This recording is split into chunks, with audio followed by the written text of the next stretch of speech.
this is Jeff, sales guy with Airhead SUP. Today we're talking about how to install fins on any of your Airhead SUP paddleboards. There's different variations depending upon which paddleboard you get. Some will have one fin, some will have multiple fins.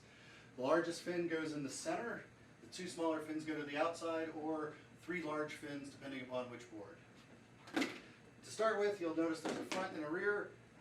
There's also a pin that's attached to the board, or yours may have a screw style pin as well.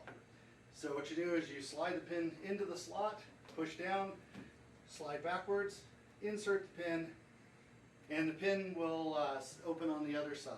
Repeat that for the center fin after you remove the pin by pushing together and sliding it out of the way.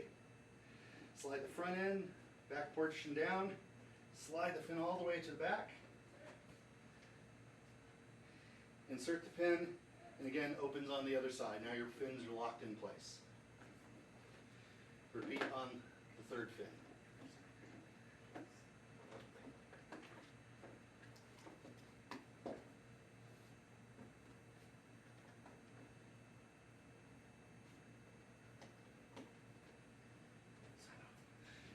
Thanks a lot. Enjoy supping today.